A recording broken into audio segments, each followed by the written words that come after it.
सर्व बाधा विनिमुक्तो धन धान्य समान्विता मनुष्य मत्र प्रसादेन भविष्यति न संशय। देहि में सौभाग्य आरोग्यम देहि में परम सुखम रूपन देहि जयन देहि यशो देहि दिशो देहि।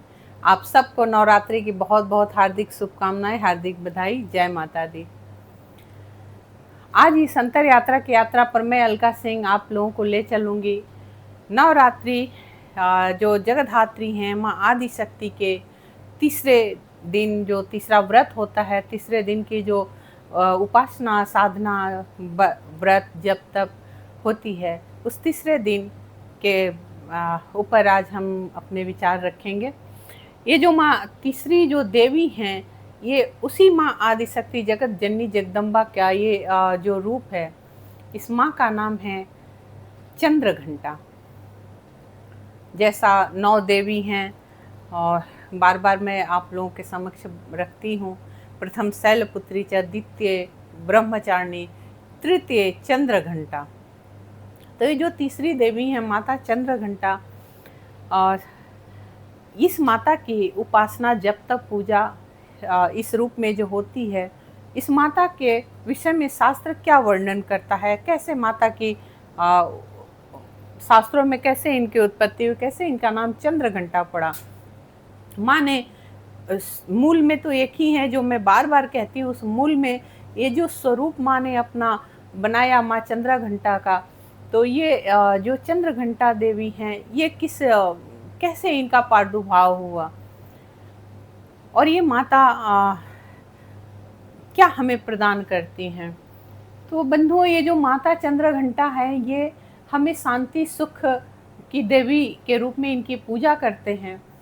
और ये जो हमारे जो उपासक हैं, जो साधक हैं, माँ चंद्रघंटा का जो भी नियम से, सात्विकता से, स्वच्छता के साथ, पवित्रता के साथ जो माँ चंद्रघंटा की आराधना करते हैं, जब तक पूजा करते हैं, उनकी हर मनोकामना ये माता पूर्ण करने में पूर्ण रूप से सक्षम है, क्योंकि ये वही माँ है, उन्हीं का एक स्वरूप है जो मूल में है, जिनको हम जगधात्री बोलते हैं। तो माता चंद्रघंटा के लिए यही शास्त्र कहता है कि जब भगवान शिव और माँ दुर्गा का विवाह जब तय हुआ, जैसा पहले मैंने कई वीडियोस में बोला है कि माँ पार्वती ने बहुत उपासना की, 1000 वर्ष तक उन्होंने अन्न जल सब कुछ त्याग कर सिर्फ वायु के सहारे उन्होंने उपासना की। और उस तरीके से फिर जब वो सूख कर कांटा हो गई थी, किस तरीके से फिर भगवान शिव ने उनको उनके तपस्या से, उनकी भक्ति से, उनके जप तप से और कैसे फिर उनको दर्शन दिया और उनको पत्नी के रूप में स्वीकार किया। तो उसी तरीके से जब भगवान शिव और माँ दुर्गा का विवाह तय हुआ और जब माता तैयार हुई भगवान शिव से ब्याह के लिए, भगवान शिव तैयार हुए माता को अपनाने के लिए, उस समय जिसको कह सकते हैं कि जब भगवान शिव से माँ पार्वती का सामना हुआ और जब भगवान शिव ने माता को अंगीकार किया, तो माँ के अंदर एक प्रसन्नता से उनके जो भ्रिकुटी थी, उस भ्रिकुटी के ऊपर एक चांद जैसा एक आकृति बन गई और वो उस समय बिल्कुल चंद्रमा के समान उस आकृति का होने के कारण चंद्रमा का ही एक तरह से कह सकते हैं आकार की जो प्रकृति थी, उसका प्रतीक मानकर और माँ की महिमा का वर्णन मिलता है कि वहीं से माँ के माथे पर कहें या भ्रिकुटी पर कहें, ये बीचों बीच माँ के चंद्रमा, मतलब माँ के माथे पे एक चंद्रमा का आकार आया और उसी के तहत माँ का नाम एक चंद्रघंटा पड़ा। ये जो माँ हैं, जो भी भक्त इनकी सच्चे मन से जो भक्त इनकी साधना उपासना करते हैं, उनके हर मनोकामना पूर्ण करने में माँ सक्षम है। ये हम जीवों को सुख शांति प्रदान करती हैं, समृद्धि प्रदान करती हैं, शांति प्रदान करती हैं।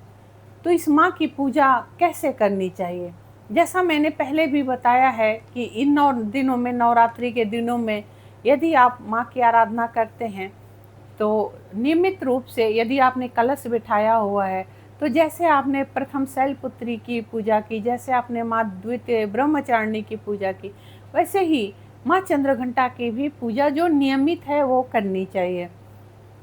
सुबह आपको जल्दी उठना चाहिए, स्वच्छ स्नान करना चाहिए, स्नान के बाद स्वच्छ कपड़े पहनने चाहिए, पवित्रता के साथ, सात्विकता के साथ माता की सेवा करनी चाहिए।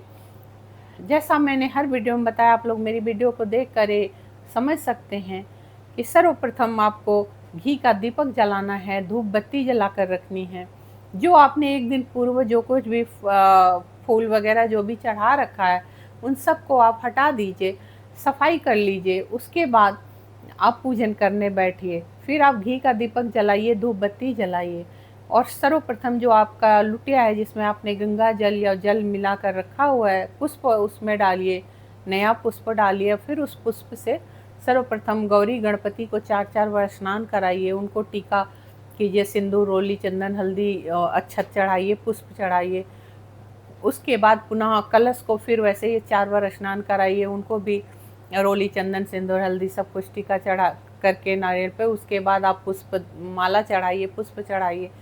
फिर माँ के ज्योत जो जलती है उस ज्योत की पूजा करनी चाहिए। ज्योत की भी ऐसे ही विधिवत पूजा करनी चाहिए। और ज्योत के नीचे चावल जरूर आप पहले ही दिन छोड़ दें। यदि आप अखंड ज्योत जलाते हैं तो अखंड ज्योत के नीचे चावल रख दें। कहते हैं दीपक खाली नहीं ऐसे रखना चाहिए, उसको आसन देना चाहिए, आसन के रूप में उसको अच्छत देना चाहिए। यदि आप ज्योत अखंड ज्योत नहीं जलाते हैं, दीपक जलाते हैं, तो दीपक के नीचे भी प्रतिदिन आप थोड़ा सा चावल छोड़ दें, उसके ऊपर दीपक जलाएं। पुनः दीपक की पूजा करें, फिर माँ की पूजा करें। माँ को भी वैसे पुष्प से स्नान कराएं, उनको रोली, चंदन, हल्दी, कुमकुम सब कुछ लगाएं, फिर पुष्प चढ़ाएं, पुष्प माला चढ़ाएं। और जो भी भोग आपके पास अपने सामर्थ्य अनुसार आपने तैयारी करी हो, भोग लगाएं माँ को। कुछ नहीं है तो मिश्री का ही भोग लगा दीजिए, किशमिश ही लगा दीजिए, कुछ भी लगा दीजिए। और उसमें आप एक इलायची और 2 लौंग भी डाल दीजिए, जिसको हम पुंगी फिल्म बोलते हैं, माउथ फ्रेशनर बोलते हैं। इस तरह से माँ की पूजा करें। माँ का जो चंद्रघंटा का जो मंत्र है, मैं सरल मंत्र आप लोगों को दे रही हूँ। मंत्र बहुत है और वो आपको दुर्गा सप्तशती यदि आपके पास होगी तो उसमें मंत्रों का ही भंडार है, मंत्र ही मंत्र हैं माता के। लेकिन जो सिंपल मंत्र है, जो आप आसानी से हर साधक बोल सकता है, जिसको कुछ भी मंत्र का ज्ञान नहीं है, जिसको बिल्कुल संस्कृत नहीं आती है, वो भी इस मंत्र को बोल सकता है। ओम चंद्रघंटाए नमः, ओम चंद्रघंटाए देव्ये नमः, ओम ह्रीं चंद्रघंटाए देव्ये नमः। तीनों में से जो आपको इजी लगे, आसान लगे, वो आप बोल सकते हैं। तो इस तरीके से माँ की पूजा करें। 9 बार प्रयास करें इस मंत्र का। जो भी मंत्र इन तीनों में से आप लेते हैं, 9 बार उसका उच्चारण करें।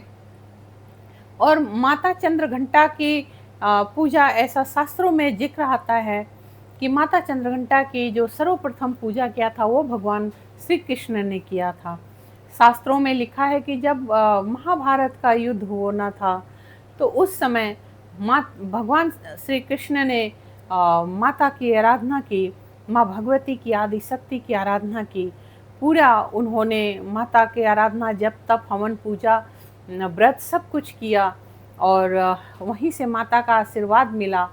और महाभारत का जो युद्ध था, ऐसा कहते हैं कि उसमें विजय पताका श्री कृष्ण ने लहराई और दुष्ट लोगों का विनाश हुआ। यही जिक्र मिलता है शास्त्रों में। बाकी जो नवरात्रि है, इसमें आप अपने लिए थोड़ा समय ज़रूर निकालें। रोज़ नियमित तरीके से सुबह शाम अपने लिए आप थोड़ा समय निकालें। अपने अंतर मन में अपने आप को थोड़ा अनुसरण करें, अपने तोल मोल करें, अपने भावों का, अपने विचारों का। क्योंकि ये जो माता है, स्वच्छता, सत्यता, सात्विकता की देवी हैं, तो विशेष ध्यान रखना चाहिए इस दिन। और चूँकि इस माता का जो रंग है, इनका रंग भी, माँ चंद्रघंटा का रंग बिल्कुल सोने जैसा है, बिल्कुल स्वर्ण है। तो वैसे ही इनकी वेशभूषा भी होती है, चंद्रमा की तरह ही इनकी शीतलता भी है। ये जो माता है, ये जितनी आपको देखने में भी बहुत सौम्य और शीतलता लिए हुए, कोमलता लिए हुए दिखती हैं, इनका जो भी आप इनकी फ़ोटो देखेंगे, विग्रह देखेंगे, वैसे ही ये माता हैं। ये अपने भक्तों की प्रार्थना बहुत जल्दी सुनती हैं और ये अपने भक्तों पे बहुत ममता लुटाती हैं। ऐसे ही हमारा शास्त्र कहता है। इनके जो एक हाथ है इसमें एक घंटी ज़रूर होती है और वो घंटी जो है वो भक्ति का और सामर्थ्य का प्रतीक माना गया है।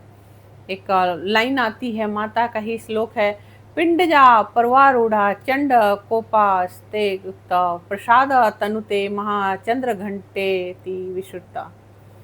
माँ दुर्गा का ये जो तीसरा रूप माता शक्ति और चंद्र घंटा का है, इनको देखकर ही बहुत शांति मिलती है। आप जब भी इनको जैसा मैंने कहा, आप इनके विग्रह को आप जब भी देखेंगे तो एक अद्भुत, इनकी विग्रह को देखकर एक जीव को शांति मिलती है, एक अद्भुत मन को प्रसन्नता मिलती है, अद्भुत अंदर से एक आभास होता है। तो इस चीज़ का मतलब एक जीवन पे बहुत अच्छा असर पड़ता है। शास्त्र में ये जिक्र मिलता है कि ये जो माँ है ये बहुत कल्याणकारी हैं। ये माँ जब भी साधक पर प्रसन्न होती हैं, साधक को मन वांछित फल देती हैं।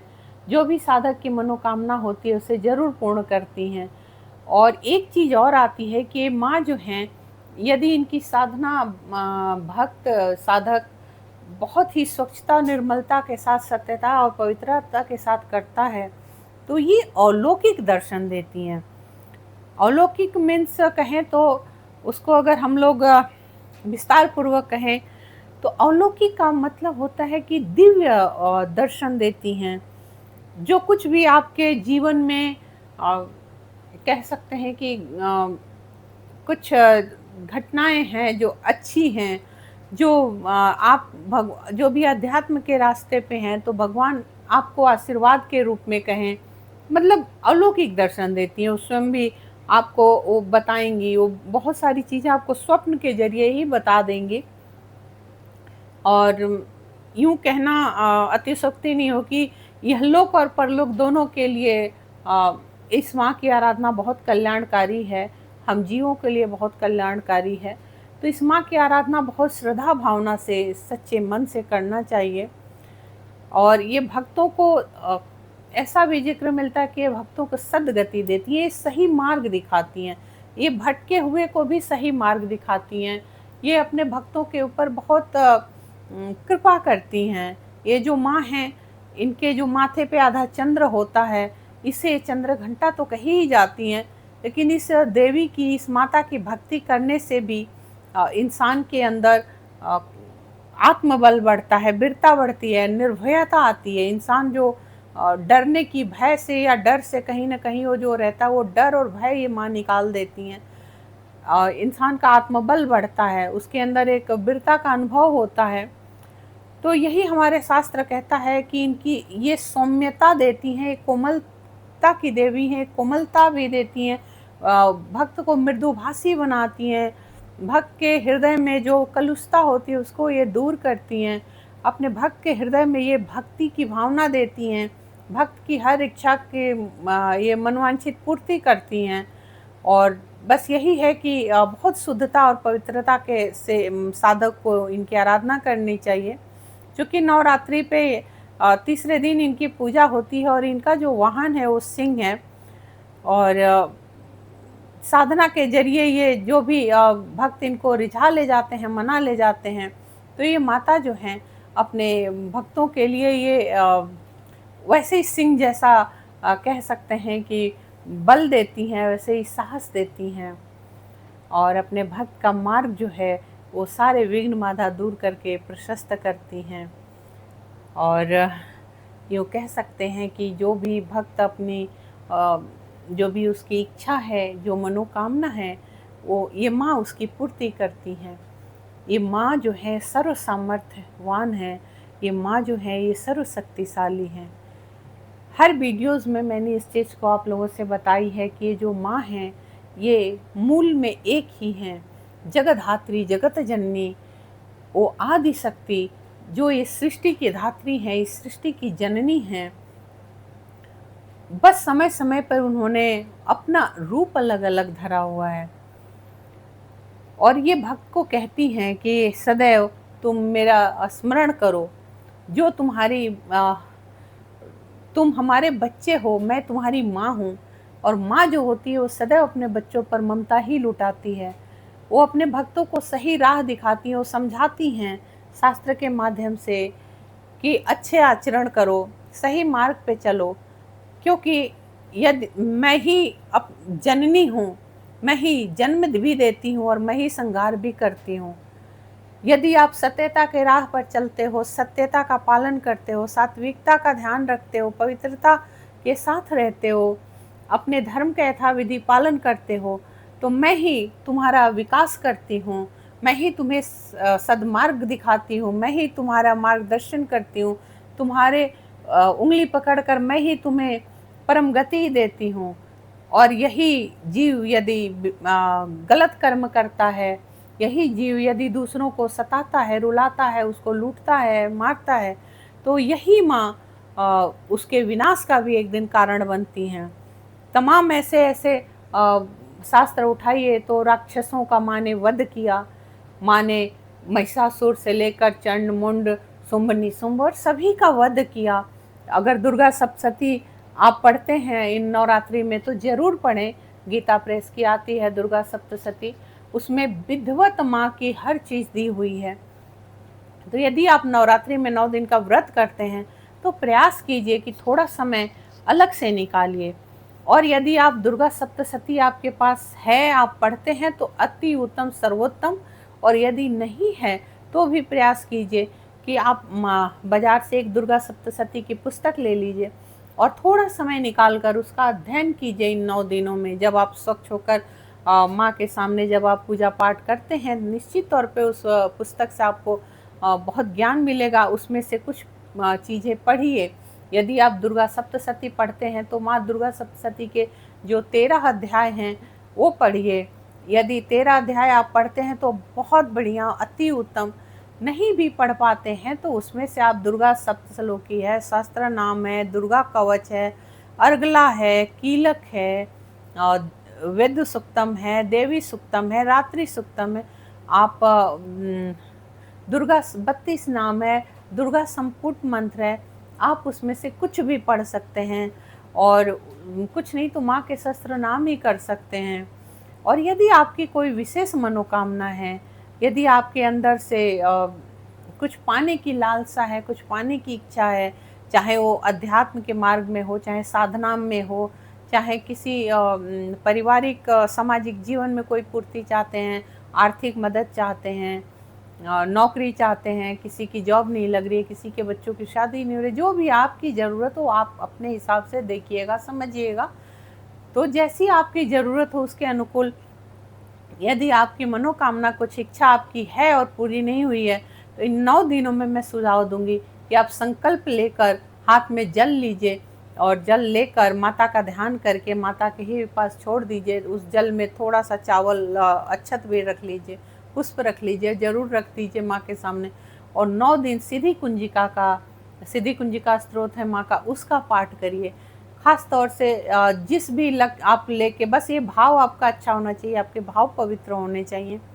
और जिस भाव को लेकर आप सिद्धि कुंजिका का स्त्रोत का पाठ करेंगे तो निश्चय 9 दिन आपको ये संकल्पित करके आप ये पाठ कर लीजिए। फिर उसके बाद आप देखिएगा समय के साथ वो आपकी इच्छा की पूर्ति ज़रूर होगी। क्योंकि सिद्धि कुंजिका जो है, बाकी तो कहते हैं कि जो दुर्गा सप्तशती है इसको सब माँ ने क्लित कर रखा है, और भगवान शिव ने तो नहीं, लेकिन माँ का जिक्र आता है शास्त्रों में कि माँ ने क्लित कर रखा है।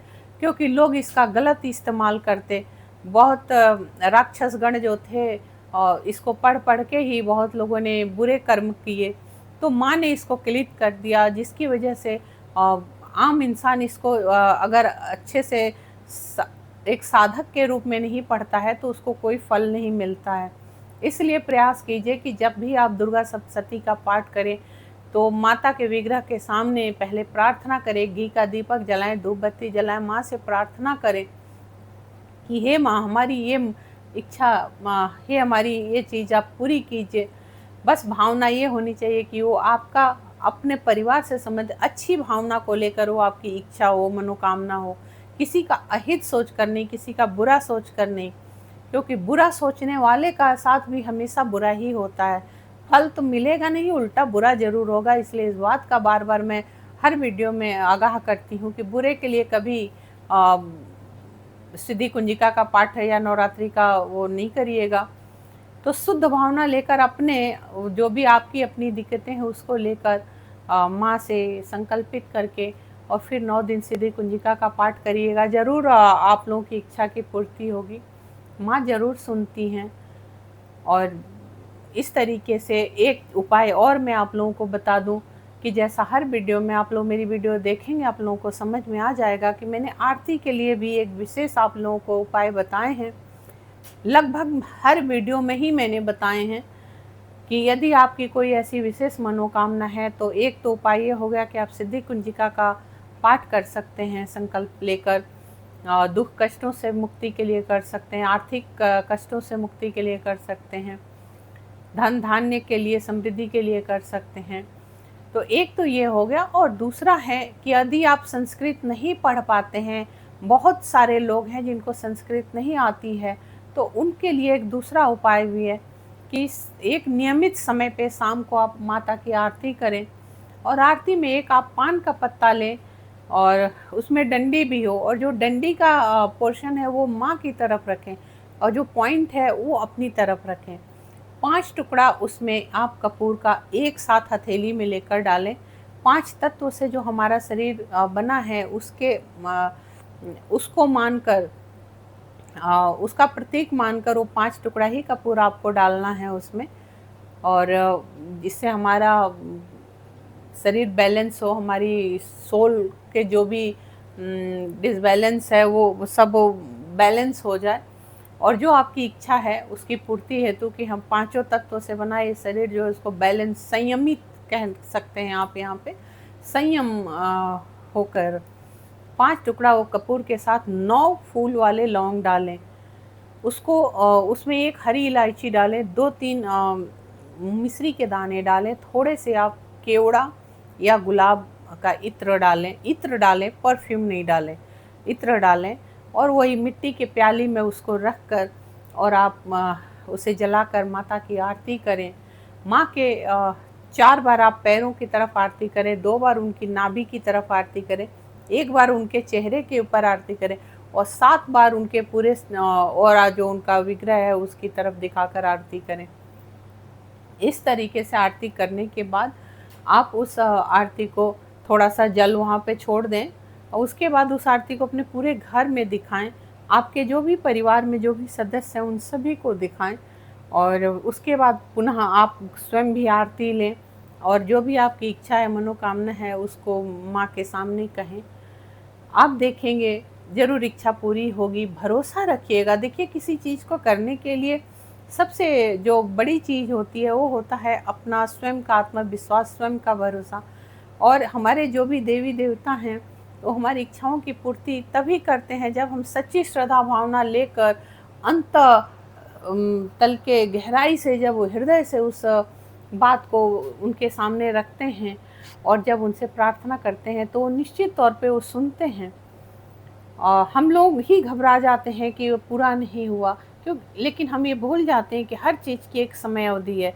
यदि कोई चीज़ पूरी नहीं हुई उसमें निश्चित तौर पे हमारा ही कुछ भला छुपा होगा, क्योंकि जब हम ईश्वर परमात्मा, अगर हमारा हृदय स्वच्छ और निर्मल है तो तभी देते हैं जब हम उसके काबिल होते हैं, उसको संभालने के काबिल होते हैं, उसको सहेजने के काबिल होते हैं, तब देते हैं। इसलिए भगवान से कभी शिकायत नहीं करें। अगर एक बार में नहीं होता पुनः प्रयास करें, पुनः प्रयास करें। प्रयास करने वाले की जीत एक दिन ज़रूर होती है, प्रयास करने वाले की कभी हार नहीं होती है। इस भावना के साथ आप लगे रहें, करते रहें, तो देखेंगे कि ज़रूर एक दिन पूरी होगी आपकी अभिलाषा। इस तरीके से माँ को, और जब भी आप आरती कर लें तो माँ से क्षमा प्रार्थना ज़रूर करें। और क्षमा मांगने से आप अपने भाव में क्षमा मांग सकते हैं। अपने भाव में माँ से आप हाथ जोड़कर नतमस्तक होकर क्षमा मांग सकते हैं। यदि मंत्र भी बोलना चाहें तो दुर्गा सप्तशती में ही क्षमा प्रार्थना है, आप वो बोल सकते हैं। नहीं तो बहुत शॉर्ट मंत्र होता है, मंत्रहीन, क्रियाहीन, भक्तिहीन परमेश्वरी यत पूजित मया परिपूर्ण तदस्त में यद अक्षर पदभ्रष्टा मात्राहीन च यद्भवे ततः सर्व क्षम्यन्ता परमेश्वर परमेश्वरी जगदीश्वर जगदीश्वरी ईश्वर ईश्वरी सुरेश्वर सुरेश्वरी सर्वेश्वर सर्वेश्वरी महेश्वर महेश्वरी, किसी को भी आप बोल सकते हैं इसमें से। तो इस तरीके से क्षमा प्रार्थना करनी चाहिए। और इसी के साथ फिर आगे की वीडियो में ज़रूर मिलेंगे। हमने 9 दिन नवरात्रि के ऊपर वीडियो बनाई है, प्लस नवरात्रि के महत्व के ऊपर भी एक वीडियो बनाई है। तो आप लोग से यही अनुरोध है, आप लोग मेरे इन 10 वीडियो को देखें। आप लोगों को ज़रूर इसमें बहुत कुछ समझने को, सीखने को, जानने को मिलेगा। तो फिर मिलते हैं। जय माता दी। आप सबको नवरात्रि की हार्दिक शुभकामनाएं, हार्दिक बधाई। माता रानी सबका भला करें। जय माता दी।